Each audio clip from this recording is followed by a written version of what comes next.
Debemos crear un vacío, libre de toda existencia física y mental. Con frecuencia se llama al budismo la religión del vacío. Este vacío se refiere a la extinción del ego. Durante la meditación, nuestras barreras desaparecen. Nuestra mente permanece en calma y serena. Pero antes de alcanzar ese estado, debemos liberarnos del deseo, la cólera y la ignorancia. Requiere años de práctica. Eso es el nirvana.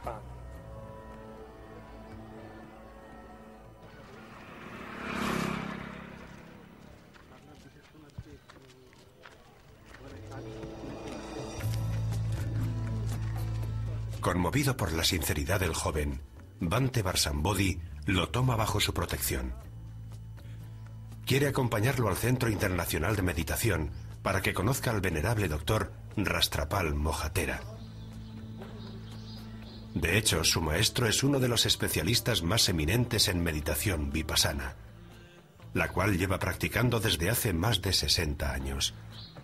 En este centro comparte su conocimiento y su experiencia, que ha dado a conocer en una quincena de libros extraordinarios. Dipayan, profundamente impresionado por un maestro tan prolífico, al principio es demasiado tímido para presentarse, pero le animamos a que supere sus emociones y culmine su búsqueda.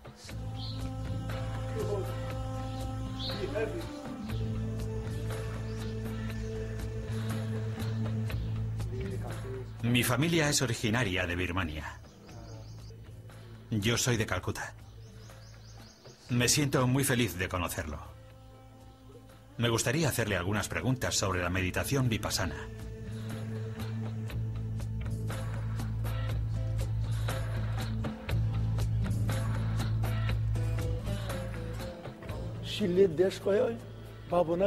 Sin la meditación se puede comprender el budismo, pero nunca por completo. He escrito muchos libros sobre la meditación vipassana y recomiendo su lectura a mis alumnos y a los monjes de este centro. Leer libros es muy útil. Proporciona una base teórica, pero no hay sustituto para la práctica. En nuestra tradición practicamos dos tipos de meditación, samatha y vipassana. Para simplificarlo, la meditación samatha consiste en concentrar nuestra mente en un objeto. Consta de 3 etapas. Primero, los ojos ven un objeto. Luego cierras los ojos y concentras la mente.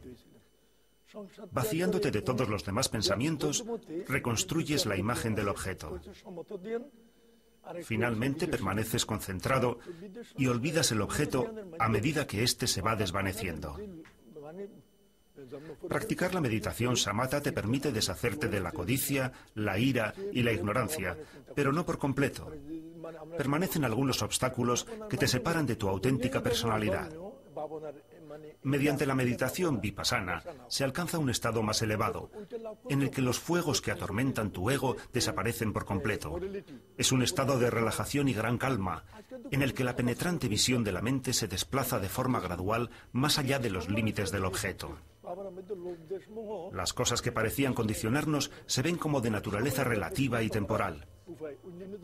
Pero una vez más, esto no son más que palabras, y el conocimiento teórico no puede reemplazar a la experiencia.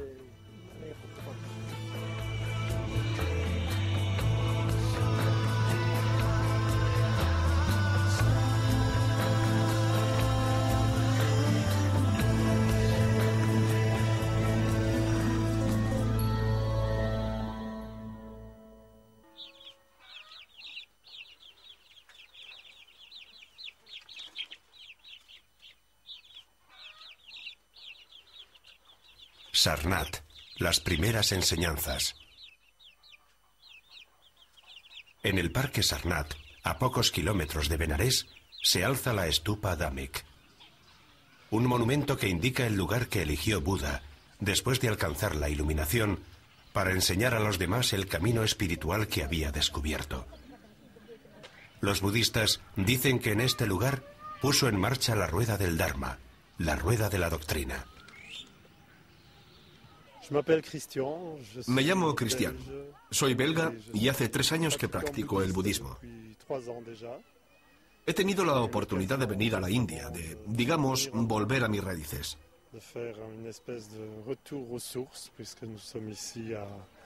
Aquí en Sarnath estamos en medio de ninguna parte, pero es un lugar importante, porque fue aquí donde Buda dio su primer sermón, en el Parque de los Ciervos.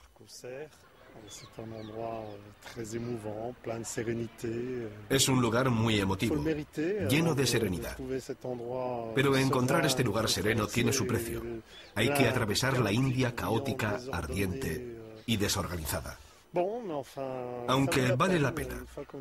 Una vez que estás aquí, recibes la recompensa. Te sientes verdaderamente en casa, como diría mi maestro Thich Nhat Hanh. Descubrí el budismo en Francia, en la ciudad de Prunier, y Thich Nhat Hanh nos decía con frecuencia: aquí estáis en vuestra casa. Aquí me siento en casa.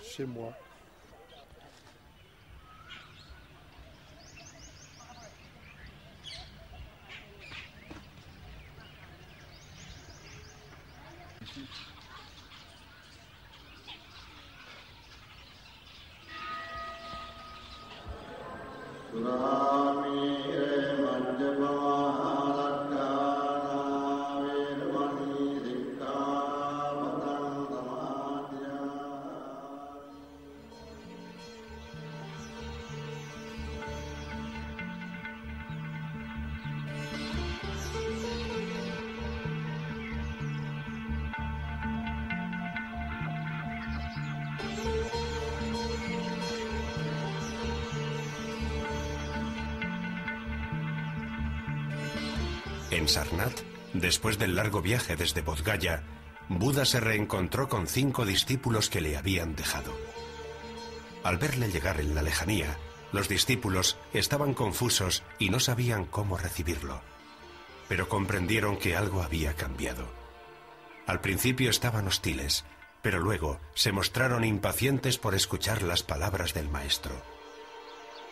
Dukkha Arya Sakka. El mundo es sufrimiento. Ese sufrimiento tiene una causa. Es posible detener el sufrimiento. Os enseñaré el camino para detener el sufrimiento.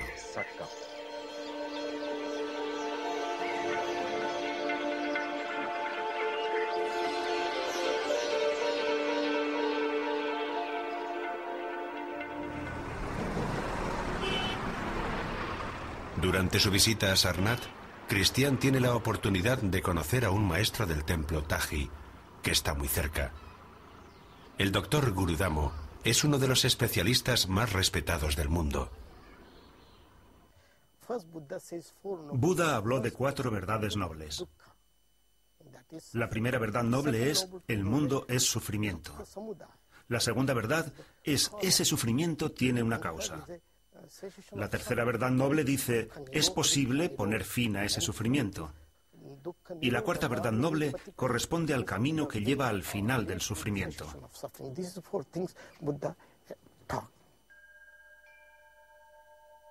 Las 4 verdades nobles: el sufrimiento, la causa del sufrimiento, el fin del sufrimiento, el óctuple sendero. ¿Qué significa la palabra dukkha?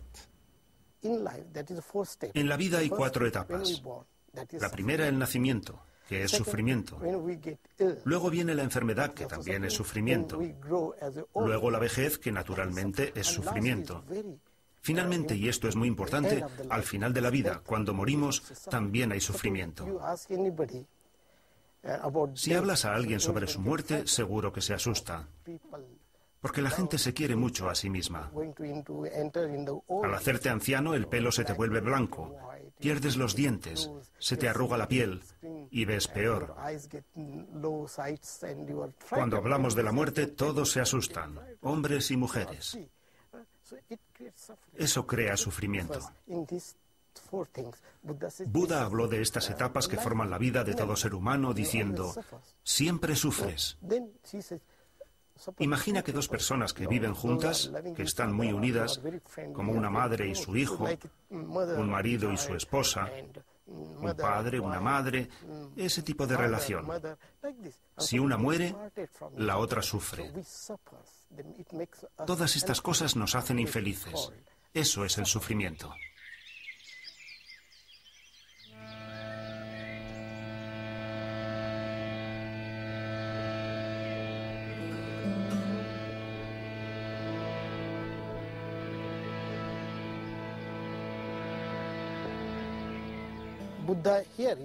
Aquí, en Sarnath, Buda explicó a los 5 monjes el origen del sufrimiento, algo que hay que conocer para que ese sufrimiento acabe. Se trata de tanja, es decir, el deseo.